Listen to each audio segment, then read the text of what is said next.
Let's mic news wrap. Let's mic news wrap में अब सुनते हैं दिन भर की अहम खबरें सिर्फ 10 मिनट में। सबसे पहले हेडलाइंस। राहुल गांधी ने कहा, भारत की लोकतांत्रिक संस्थाएं सरकार में बैठे लोगों के हमले की शिकार युवाओं से आगे आने की अपील की। ममता बनर्जी का एक बार फिर एसआईआर पर हमला, कहा कि माइक्रो ऑब्जर्वर भाजपा के पार्टी वर्कर। और गिग वर्कर्स की 10 मिनट वाली डिलीवरी का दौर खत्म, सरकार ने क्विक कॉमर्स कंपनियों को दिए सख्त निर्देश। अब समाचार विस्तार से। कांग्रेस नेता राहुल गांधी ने कहा है कि भारत की लोकतांत्रिक संस्थाएं सरकार में बैठे लोगों द्वारा हमले की शिकार हो रही हैं। तमिलनाडु में छात्रों से बातचीत के दौरान उन्होंने कहा कि भारत एक लोकतांत्रिक देश है, लेकिन आज हमारी लोकतांत्रिक व्यवस्था पर हमला हो रहा है। ये हमला सरकार चलाने वालों द्वारा किया जा रहा है। वे चुनाव आयोग पर हमला कर रहे हैं, विभिन्न संस्थाओं पर हमला कर रहे हैं और अपनी विचारधारा से असहमत लोगों को धमका रहे हैं। राहुल गांधी ने युवाओं से अपील की कि ऐसे समय में बहादुर और आत्मविश्वासी युवाओं की जरूरत है, जो सवाल पूछने से नहीं डरते। As a democratic country, but today our democratic system is under attack. Democracy is voice.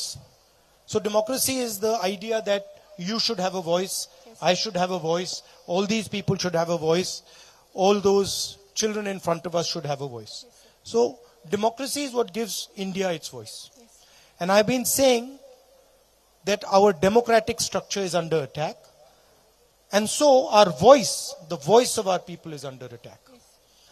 And it is under attack by those in government, by the people who are actually running the government. Karnataka के मुख्यमंत्री सिद्धारमैया ने राहुल गांधी से मुलाकात के बाद कहा कि कर्नाटक कांग्रेस में कोई विवाद नहीं है। मुख्यमंत्री के कार्यकाल पर अंतिम फैसला हाईकमान लेगा।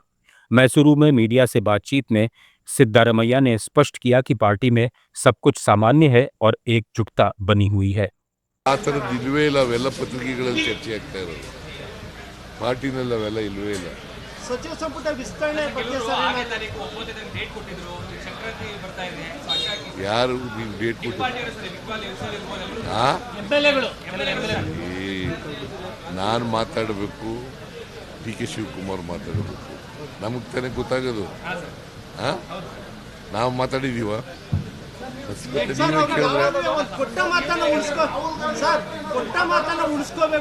पश्चिम बंगाल की मुख्यमंत्री ममता बनर्जी ने एक बार फिर एसआईआर प्रक्रिया पर हमला बोला है। उन्होंने कोलकाता में एक कार्यक्रम में कहा कि अंत में एक नाम आता है, माइक्रो ऑब्जर्वर हरिदास शॉ, जो भाजपा के पार्टी वर्कर हैं। ममता बनर्जी ने आरोप लगाया कि ये प्रक्रिया पक्षपातपूर्ण है और असली मतदाताओं को परेशान करने के लिए इस्तेमाल की जा रही है। ये बयान पश्चिम बंगाल में मतदाता सूची के विशेष संशोधन के बीच आया है, जहां टीएमसी और चुनाव आयोग के बीच विवाद जारी है। আপনাদের দিয়ে দেবে সৌম্য, এটা হচ্ছে একটা লিস্ট। ধরুন ডিইও ক্লিয়ার করেছে, ধরুন ডিএম ক্লিয়ার করেছে, ইআরও ক্লিয়ার করেছে, বিএলআরও ক্লিয়ার করেছে, কিন্তু লাস্টে একটা নাম রেখে দিয়েছে একটা জায়গা, মাইক্রো অবজারভার হরিদাস সব। তারা বিজেপির দলদাস, তারা ক্রস করে দিলেই নামগুলো যেগুলো লগ ইন করেছিল সেগুলো সব ফেরত চলে আসছে। ইতিমধ্যে আমাদের কাছে খবর এসছে। भारतीय सेना प्रमुख जनरल उपेंद्र द्विवेदी ने पाकिस्तान को सख्त चेतावनी दी है कि लाइन ऑफ कंट्रोल और अंतर्राष्ट्रीय सीमा के पार अभी भी 8 आतंकी कैंप सक्रिय हैं। इनमें से 6 एलओसी के सामने और 2 अंतर्राष्ट्रीय सीमा के सामने हैं। इनमें 100 से 150 आतंकी मौजूद होने की आशंका है। नई दिल्ली के मानेकशॉ सेंटर में अपनी वार्षिक प्रेस कॉन्फ्रेंस में उन्होंने कहा कि मई 2025 में पहलगाम हमले के जवाब में शुरू हुआ ऑपरेशन सिंदूर अभी भी जारी है, जिसमें 9 में से 7 आतंकी ठिकानों को नष्ट किया गया था। पाकिस्तान की तरफ से कोई भी नई हरकत या दुस्साहस बर्दाश्त नहीं किया जाएगा। सेना पूरी तरह तैयार है और निर्णायक जवाब देगी। 2025 में जम्मू कश्मीर में 31 आतंकवादियों को मार गिराया गया, जिनमें 65% पाकिस्तानी मूल के थे। अब स्थानीय भर्तियां लगभग खत्म हो चुकी हैं। अमरनाथ यात्रा में रिकॉर्ड 4 लाख से ज्यादा तीर्थयात्री शामिल हुए हैं। ये सब सकारात्मक बदलाव के संकेत है, लेकिन सीमा पर सतर्कता बरकरार रखी जाएगी। सुप्रीम कोर्ट ने छत्तीसगढ़ के कथित शराब घोटाले से जुड़े एक मामले में उत्तर प्रदेश में दर्ज मुकदमे को छत्तीसगढ़ ट्रांसफर करने की मांग वाली याचिका पर आपत्ति जताई है। याचिकाकर्ता निरंजन दास छत्तीसगढ़ के रिटायर्ड सरकारी अधिकारी हैं। उन्होंने दावा किया कि दोनों राज्यों में दर्ज एफआईआर में आरोप समान हैं, इसलिए यूपी का केस भी छत्तीसगढ़ में ही चले। इस पर सीजेआई जस्टिस सूर्यकांत की बेंच ने कहा कि अगर ट्रांसफर हुआ तो यूपी के सह आरोपियों, खासकर नोएडा जैसे इलाकों के लोगों को बड़ी परेशानी होगी। वे रायपुर आने जाने में मुश्किल महसूस करेंगे। पीठ ने राहत के तौर पर याचिकाकर्ता को यूपी कोर्ट में वर्चुअली पेश होने की इजाजत देने पर विचार किया और अन्य सह आरोपियों को नोटिस जारी कर 19 जनवरी तक सुनवाई टाल दी। ये घोटाला 2019 से 22 के दौरान पूर्व सीएम भूपेश बघेल सरकार में शराब नीति में कथित बदलाव से जुड़ा है, जिसमें राज्य को भारी नुकसान का आरोप है। क्विक कॉमर्स की 10 मिनट वाली डिलीवरी का दौर अब खत्म हो गया है। सरकार ने ब्लिंकिट, जेप्टो, स्विगी और जोमेटो जैसी कंपनियों को सख्त निर्देश दिया है कि वो ये टाइम लिमिट वाला दावा अपने ऐप, ब्रांडिंग और एड से पूरी तरह हटा दें।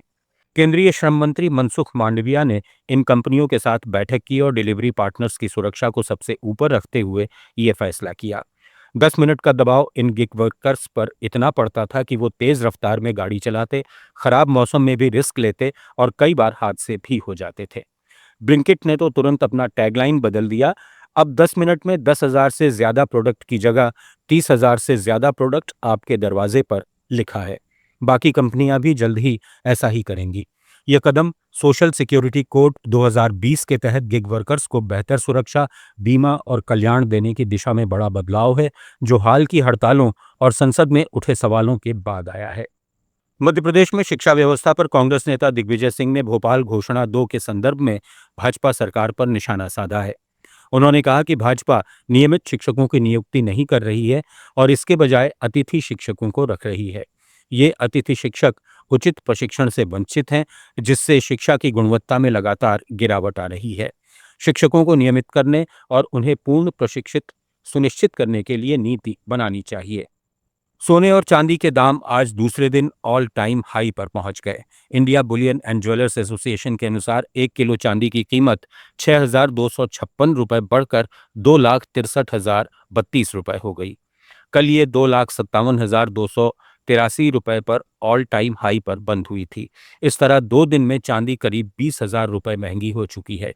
वहीं 10 ग्राम 24 कैरेट सोने का भाव सुबह 33 रुपये बढ़कर 1,40,482 रुपये के नए रिकॉर्ड स्तर पर ओपन हुआ। हालांकि बाद में इसमें गिरावट आई और ये 165 रुपये गिरकर 1,40,284 रुपये प्रति 10 ग्राम पर बंद हुआ। कल ये 1,40,449 रुपये था। बताया जा रहा है कि वैश्विक अनिश्चितता, डॉलर में कमजोरी, भू राजनीतिक तनाव और निवेशकों की सेफ हेवन डिमांड के कारण सोना चांदी की कीमतें तेजी से बढ़ रही हैं। 2025 में सोने ने 75 और चांदी ने 167% की जबरदस्त बढ़ोतरी दर्ज की थी। अमेरिकी राष्ट्रपति डोनाल्ड ट्रंप ने ईरान के साथ व्यापार करने वाले देशों पर 25% टैरिफ लगाने का फैसला किया है। उन्होंने ट्रुथ सोशल पर पोस्ट करके घोषणा की है कि इस्लामिक रिपब्लिक ऑफ ईरान के साथ व्यापार करने वाला कोई भी देश अमेरिका के साथ होने वाले अपने सभी व्यापार पर 25% टैरिफ चुकाएगा। ये तुरंत प्रभाव से लागू किया गया है। ये आदेश अंतिम और ठोस है। ये फैसला ईरान में चल रहे बड़े पैमाने पर विरोध प्रदर्शनों के बीच आया है। बताया जा रहा है कि इससे दुनिया के कई देश प्रभावित हो सकते हैं, खासकर चीन, जो ईरान का सबसे बड़ा व्यापारिक साझेदार है। भारत, तुर्की, संयुक्त अरब अमीरात और इराक भी इससे प्रभावित हो सकते हैं। ये भारत के लिए चिंता की बात है, क्योंकि भारत ईरान से तेल आयात करता है और अन्य व्यापार भी चलता है। पहले से ही अमेरिका के साथ ट्रेड टैरिफ को लेकर चर्चा चल रही है। अब यह नया 25% टैरिफ कुल प्रभाव को और बढ़ा सकता है। दूसरी तरफ ईरान की करेंसी रियाल की वैल्यू अब लगभग 0 के बराबर पहुंच चुकी है। भारतीय मुद्रा में 1 रियाल की कीमत सिर्फ 0.000079 रुपए रह गई है। ईरान पर अमेरिका पहले ही कड़े आर्थिक प्रतिबंध लगा चुका है। न्यूज रैप में फिलहाल इतना ही। जुड़े रहिए लेट्स माइक के साथ। आप सुन रहे थे let's mic more than radio. Follow कीजिए हमें हमारे सोशल मीडिया प्लेटफॉर्म्स पर।